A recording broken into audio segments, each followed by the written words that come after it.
Hi, everyone. We hope you're enjoying Season 5 of Elixir Wizards. Before we get into today's show, we want to make a quick announcement. We're currently looking for an engineering manager to join our team. If you have expertise in React, Elixir, or Ruby, a track record of improving engineering processes, and a proficiency in the design, maintenance, and assessment of technical architecture, we'd love for you to apply. Our team is fully remote in the United States, and first-time managers are encouraged to apply. Head over to smartlogic.io/jobs to learn more and submit your application. Thanks, and now here's the show.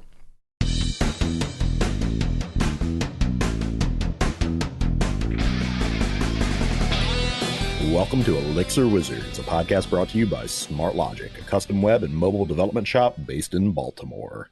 My name is Justice Eatman, and I'll be your host. I'm joined by my mesmerizing co-host, Sunday Mint, and my otherworldly producer, Eric Ostrich. I will have you notice that I used alliteration on the last names this time, so we are mixing it up. This season's theme is adopting Elixir, and today we're joined by the CEO of Duffel, Steve Domin. How are you, Steve? Hi, very good. Thanks for having me on the show. Steve, we're so glad to have you. You are also the organizer or one of the organizers of the London Elixir Meetup. You're technical. We saw on your LinkedIn, you have been a programmer for a long time. I'm going to ask you how you got into programming, but first, we're going to jump right into some Elixir because we were talking before the show started about Jose Valim, who invented Elixir, and some of his cryptic tweets that have been coming out lately. What is he tweeting about, and what are you gathering from these tweets? I mean, yeah, there's just a lot of tweets recently, benchmarking, numbers, binaries. So I know a lot of people at Duffel are asking the question, like, hey, do you know what's happening with Jose? There's clearly like a secret project going on. So Jose, if you hear this, it's time to reveal it. Calling out Jose Valim on Elixir Wizards. That's definitely going to make this go viral. What about you? Can you tell us a little bit about yourself, how you got into programming? We'll get to Duffel. I can't wait to get to Duffel, but I want to hear just about you, how you got into programming, how you learned to program. Tell us about it. Yeah. So I think I started around like 14 or 15, maybe. I was in high school. We had this project, this assignment to build this robot that would follow line. It was very popular in France. I think a lot of schools give that as an assignment. And I wanted to build a website to put some pictures of the robots. And I think that's how it all started. And there was a website in France to learn programming called Site du Zéro, which translates to website for zeros. And they just like run you through all of the steps to build your first HTML website. And then they added courses on JavaScript. And yeah, that's how I got started. And very quickly, I ended up getting into Flash and ActionScript. And for a long time, I was actually an ActionScript developer. I feel like Flash has come up on the show recently. I'm a big fan of Flash. It brings me back to my glory days when I was like 6. So you were in a robotics program initially. That's amazing. You built a robot before you built a website. That to me seems amazing. Do you remember kind of like what sparked your interest? Was it a mandatory course requirement or was it an elective? And just like what about programming sort of made you excited? No, so it was mandatory. I was following a science and technology track in high school. And that was part of the cursus. And I can't really remember. The robot, if you saw it, it wasn't very impressive. I mean, maybe I'm making it sound like it was bigger than it was, but it was very simple. But yeah, just that's how it all got started. And the website, I really like. We had internet at my home and seen some website, and I was kind of fascinated by it, and I wanted to build one. So that's how it all started.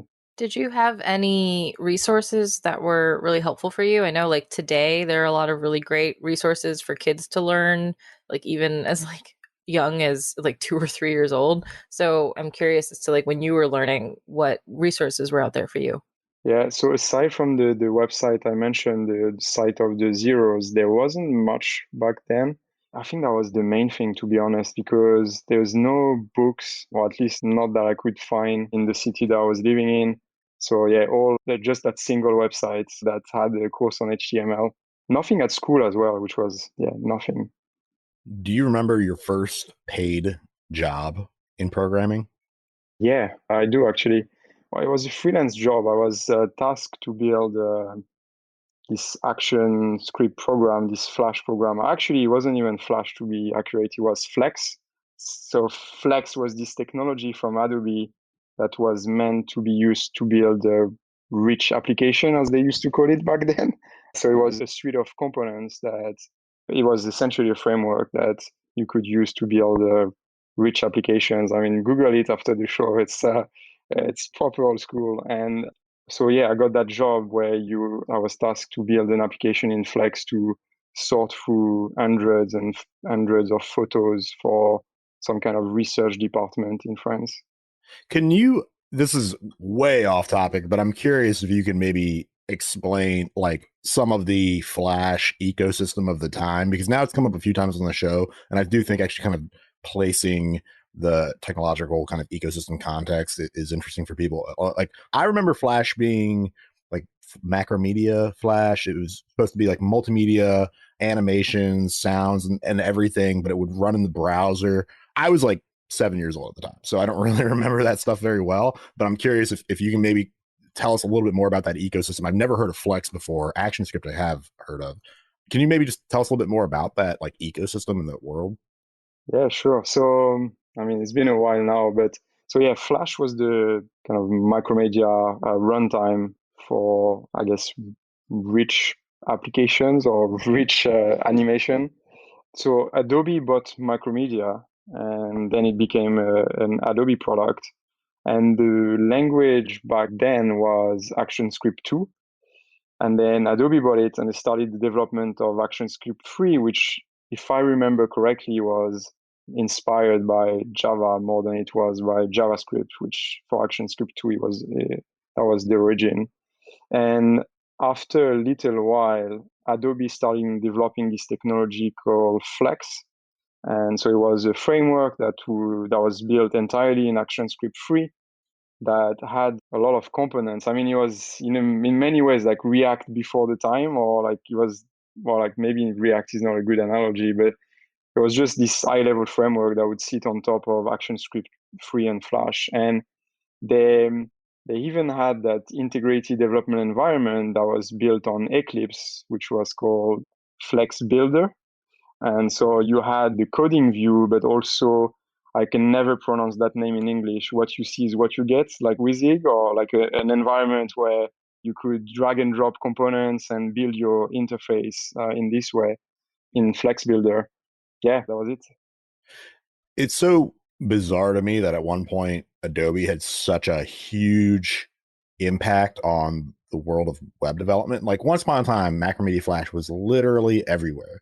And now, first of all, I haven't heard anyone talk about it in like a live development sense in at least a decade. Now I've heard more people talk about Cold Fusion, which I don't think is related at all. There was a lot of, when Adobe bought Macromedia, and at that time there was a lot of interoperability between Flash and Cold Fusion. So you could use Cold Fusion for the backend to your Flash application, and they had all of these kind of pre-built module for forms and a bunch of other things.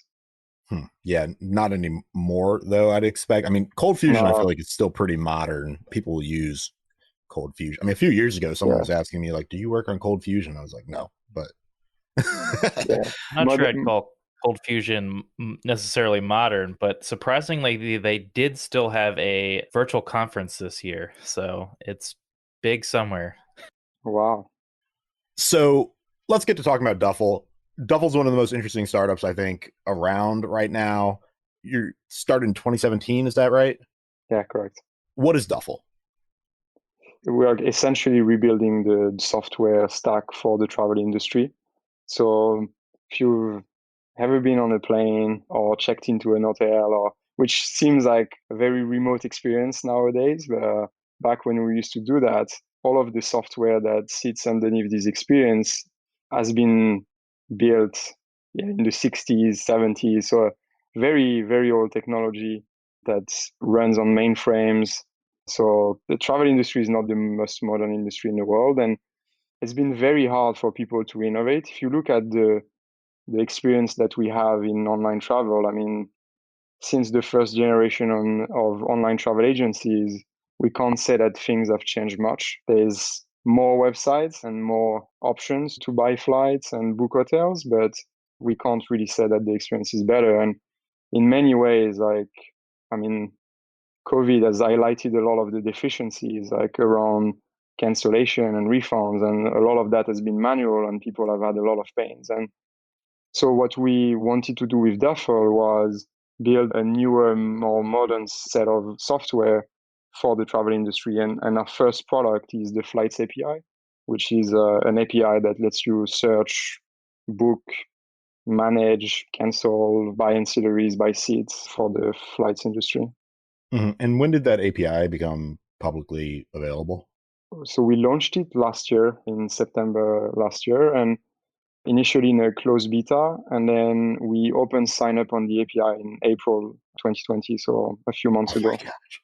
Can you talk a little bit about a travel tech company debuting its flagship product in the middle of a global pandemic wherein like 80% of flights have been canceled? Yeah.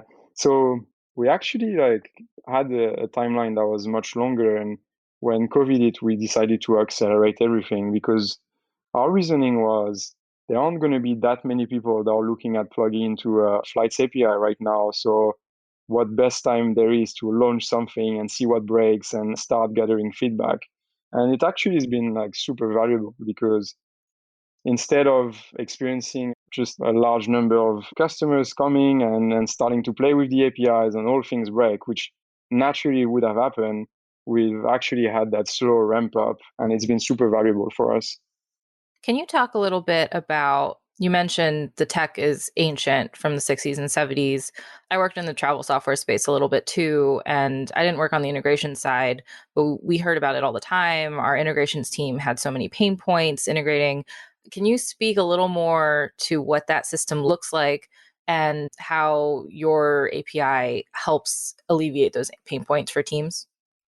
Yeah. So without going into too much details, the way the travel industry works today, and actually I'll focus on airlines because that's what we do the most now. So we make things a bit more focused. So the airlines run these massive software systems called passenger service system, so a PSS. And that's a suite of different components, software components that do anything from reservation, departure control, loyalty programs, revenue management, and a bunch of other things. So this is the stack that has been built ages ago. And there is a layer on top of that that's called the GDS, which is a global distribution system. So there are companies like Amadeus, that's very big in Europe, and Sabre in the US, that connect to all of these different PSS from airlines. So these central reservation systems, they offer APIs, but these APIs have been built many, many, many years ago and are not very easy to work with. They are even very difficult to get access to and not well documented. It's not rare for us to receive documentation in a suite of Word documents, so 20, 25 Word documents with tables that really scream to be displayed on a large screen but are constrained by the width of the Word page, which is really, really not ideal. And where we come in is that we connect directly into the reservation systems of the airlines, but through a newer set of APIs that the airline have built recently that is supposed to be very modern technology, but it's like XML on SOAP. How recent is it? Last 10 years. So not super recent, but so we connect into these new APIs that are much better than the old APIs that the GDS are using. And on top of that, we've built our API, which is what you would expect today as a developer from an API. So REST, JSON, documentation is available online and actually well documented or decently well documented. And all of the tools and all of the experience that you would expect as a developer today, we bring it to travel. Yeah, that's amazing. And for some context, I think one of the fun facts that I learned when I was working at my travel startup was that I think you actually have a picture on your blog about what the like Sabre, one of these ancient terminals looks like when, like if you go to an airport and you walk up to the terminal desk and the flight attendant is putting something in behind the screen and you like actually get to see that screen. I think that's what you show on in your blog post. And there were tons of tests. Developers have been trying to revamp the system for decades now, right? There still is nothing faster than a trained flight attendant or a trained airline professional who can use the Sabre like directly in that terminal. There's still nothing faster than that, than a human trained to do it. And so we as humans have been trying to revamp the system for decades. And it's super cool that you are actually, making some progress towards making that easier for developers. So it's super cool. That's part of the reason why we're focusing on the API side. I mean, beyond, I think, the fact that it's a much nicer position to be in, like building the API and letting people innovate and build these replacements for the Sabre and Amadeus terminal. But yeah, I mean, it takes like 3 to 6 months to get trained on these terminals. And when any large travel agency comes and says to their travel agents, hey, we're going to replace your terminal that you know very well with that slick UI that's been built very recently and that looks amazing, like most of the time the reaction is just cries and screams and they don't want it. So when you first, I guess I want to ask, how did you come up with the idea? Like this was the problem in the world you wanted to solve. Like where did the idea for Duffel come from? So I used to work for a payments company based in London called GoCardless. And back there, I started this side project with a few friends around travel. It was a website called Next Weekend. It was just like the most unambitious hack project you can think of. The idea was as a user, you would select a couple of criterias, architecture, beach holidays, food, shopping, whatever. And then the website would generate weekend getaways, flights, hotel, activities, free suggestions for destinations you can go to, everything lined up, and just one buy button, and then everything would be booked for you. And when we started on that project, very naively, we thought, well, the recommendation engine, that's going to be painful. I mean, how are we going to get the data in order to make nice recommendation? But then the booking engine, once we have the destination, that's going to be super easy. I mean, there must be an API somewhere. We work at an API company. I've used Twilio and Stripe and all of these APIs provider many times over. So surely there is the same thing in travel. And obviously, as you can imagine, we were very, very wrong. We ended up scraping TripAdvisors and build the recommendation engine using that. And then we arrived to the booking engine part and we're like, okay, flights API in Google.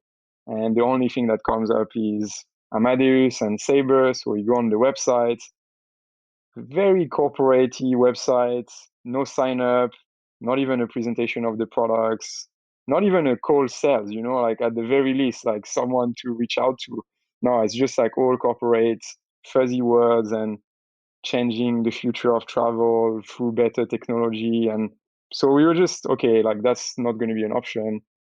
And we ended up settling on that product from Google called QPX Express. So Google had bought this company back in Boston called ITA, who was doing a flight shopping engine.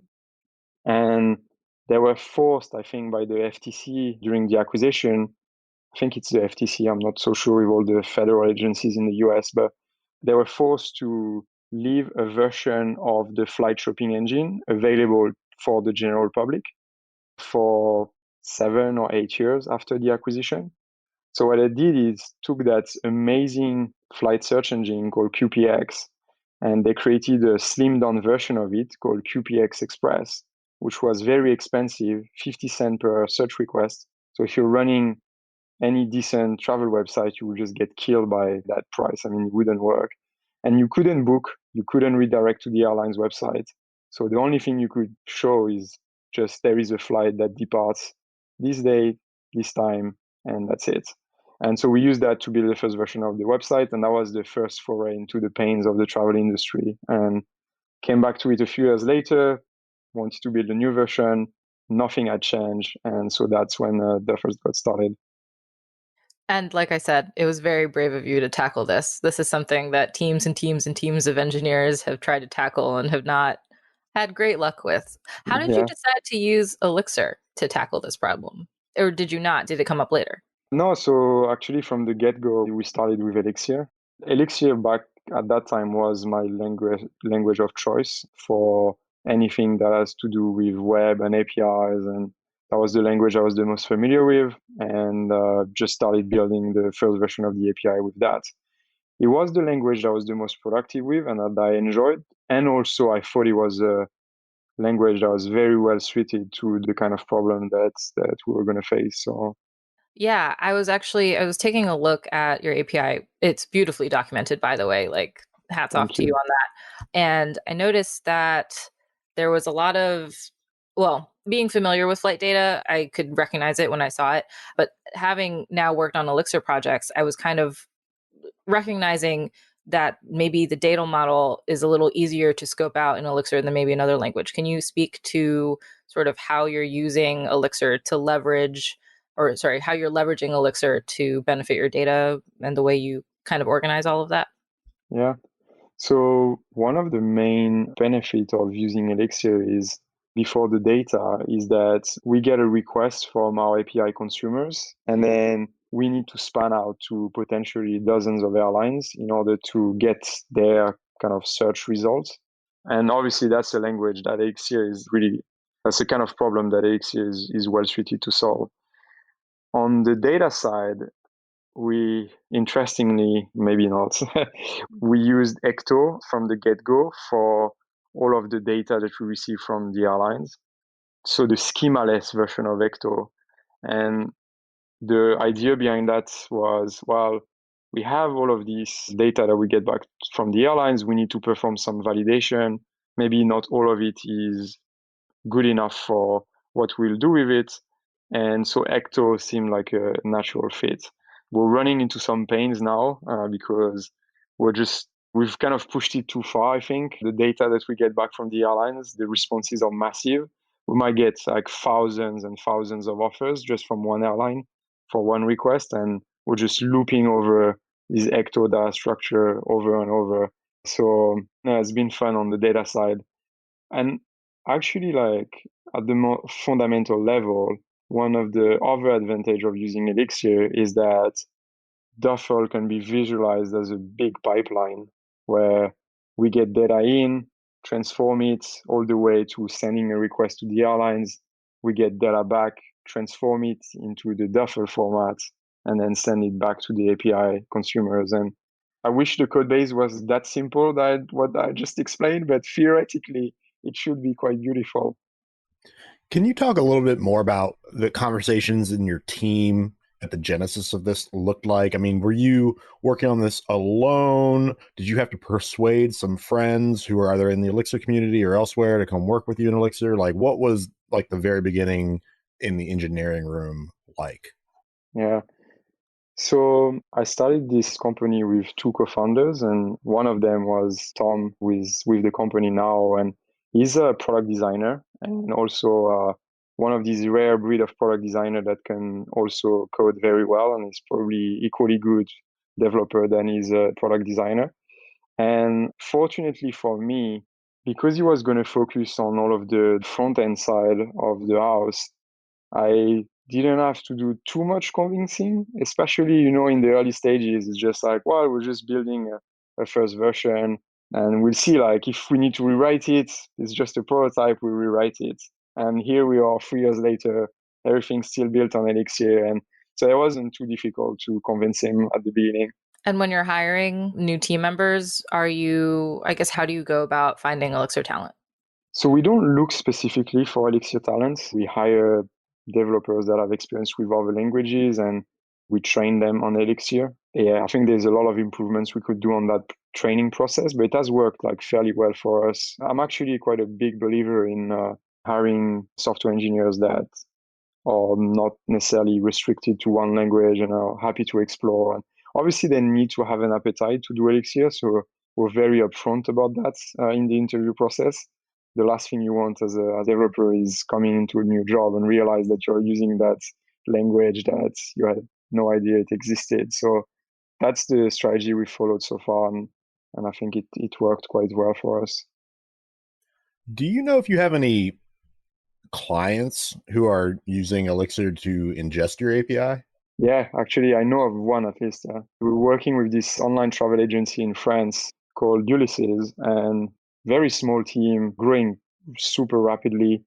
And they've, at some point during their life, transitioned from, I want to say, JavaScript to Elixir. Now their whole backend is written in Elixir. It's called Ulysses.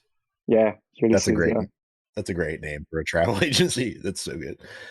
So is your main client travel agents, or are your main clients travel agencies, or are they other startups like you, or like what's your main client pool look like?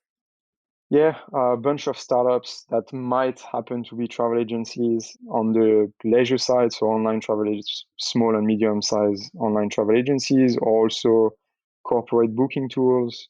Yeah, it's fairly distributed like in the world, and also the use cases are quite varied. And when you go you said you're working with about 20 or so airlines now. What does that process look like if you're onboarding a new airline, if you're expanding? So we spend a lot of time on the, I guess, selling side and convincing them that they should work with Duffel. And once they've agreed to work with us, then we get access to a sandbox reservation system, and we build an integration. And then once the integration is ready, go to production, do a long testing phase where there's just quite a lot of back and forth and calls and certifications and whatnot, and then we go to production. So I mean, it can take a few months. Sometimes can be a bit quicker. Sometimes can be a lot longer. Do you have any horror stories from trying to integrate with any airlines that you could mention? Like, I just imagine that there's one or two airlines that are particularly embarrassing, and maybe you can't name them. Maybe you can. I don't know. I figured I'd ask. I mean, not like with one airline in particular, and I definitely wouldn't name them if that was the case. But we've seen a lot of horror stuff. With that example I gave on documentation earlier on, the fact that we receive like documentation for endpoints spread over many Word documents and many pages inside this document, that's like definitely not fun.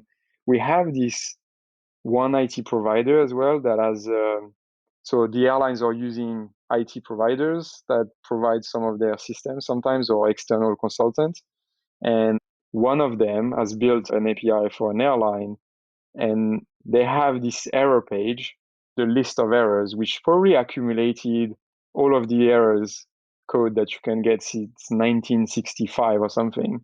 So you can scroll through it for probably 5 minutes at normal speed. It's just like errors, like error codes, and you just scroll and scroll and scroll, and you never get to the bottom of it. So, I mean, we could do a whole show on horror stories with airlines, like probably. I feel like if you've got the time, we should just do it. No, I mean, yeah. I obviously really want to have that conversation. I'm such a travel nerd when it comes to the tech behind travel. So, I spin mean, off. so one thing that's quite interesting that's happening now, and I won't mention the airline, and actually it's many airlines, but we will, in our search API, receive results that a customer has asked. They're browsing maybe on Ulyss, for instance. They're looking for flights. Then we receive offers from the airlines, send them back to the client. The client chooses one of these offers, and we have to do a price confirmation call with the airlines and say, hey, the client selected this offer. Is everything okay? Is it still available? Everything all right with this one? And they're supposed to send us more information about that offer, the baggage allowance, and all of the conditions and that are attached to it, and a bunch of other things. But one of the things they can also do is adjust the price if the price is incorrect. We have many occurrences with a set of airlines where that price will change significantly. So $150, $200 above what was quoted initially, but also it will happen in the other direction where they will buy a flight that actually they will charge us less for it. So they're losing money, and sometimes a lot of money on every flight. And We've had calls, we've surfaced that bug, which we consider is a bug. And the response from the airlines is, no, it's working as it's been designed. Like for them, it's like not a problem. I'm like, no, it is a problem. They know why it's happening. They can't fix it. And so outside. That's kind of amazing.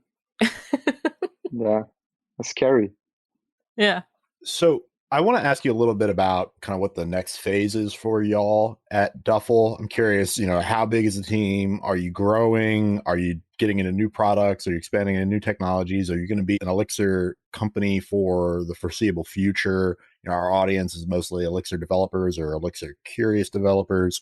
Just tell us about where Duffel is heading in the next, let's say, year or so. Yeah. I mean, to your last question, I think Elixir is going to be here for a little while. It's part of it's the core of our stack now. It's the core of the API, and we've built the application using Umbrella application. So yeah, everything is Elixir. It's not like services that we can suddenly move around. The team has grown quite a lot in the last year. We went from 14 people to 40. So that's been super interesting. And next year, the same thing is likely to happen. Now we will at least double the team. We might expand into other products. I think there are other verticals of travel that are very interesting.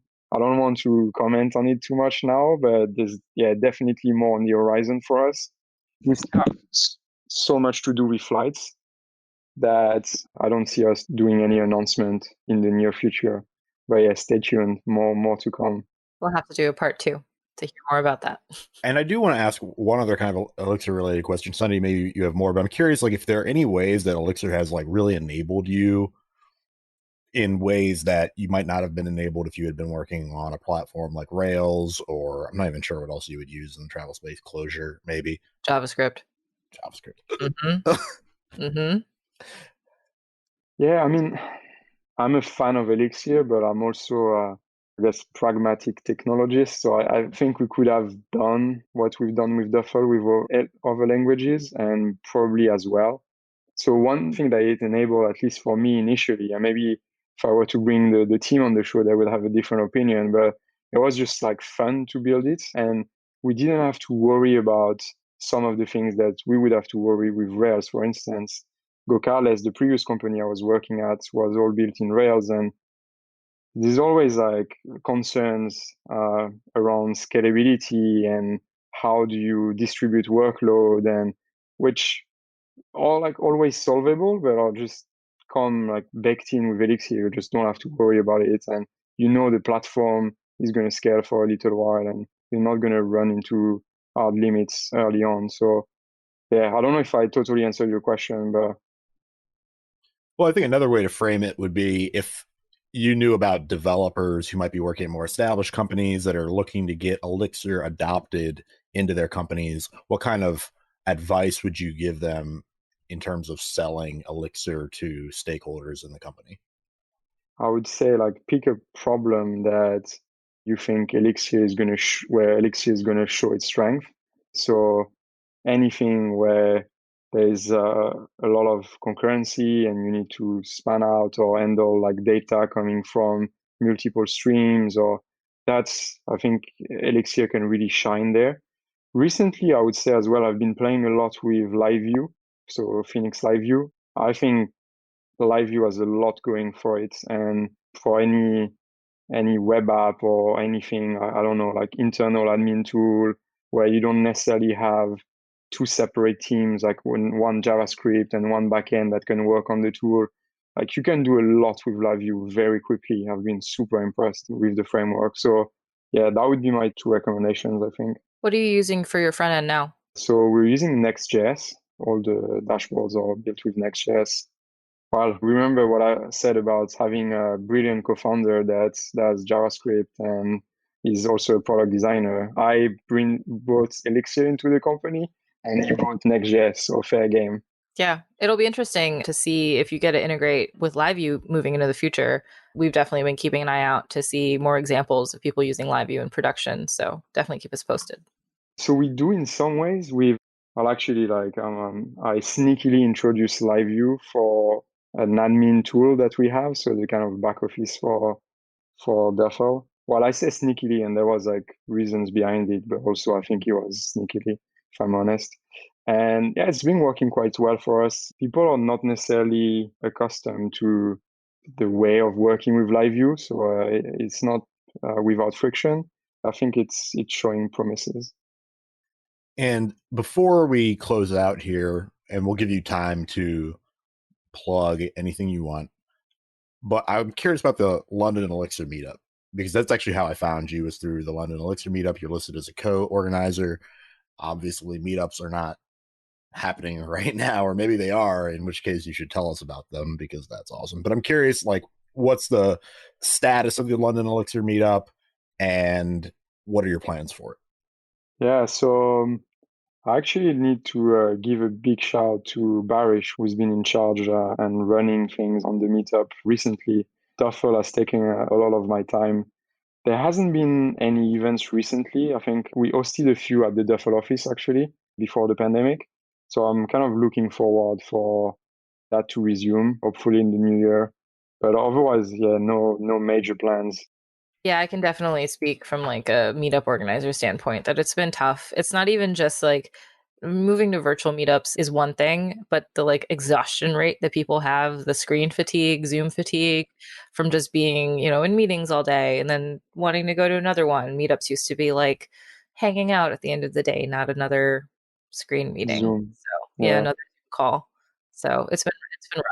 Yeah, a lot of it is also, I think the presentation part you can do fairly easily on Zoom, but that's not the most interesting part of the meetup. The mingling and eating pizza and all of that, that's the real fun, and talking to other Elixir developers, and that's much harder to reproduce Yeah. Do you virtually. think we're going to get like a directory of like underground meetups, like speakeasies and places where people are like low key getting together to Maybe. like whisper in hushed tones over beers and like hide from the authorities? Anyway, that's a stupid fantasy.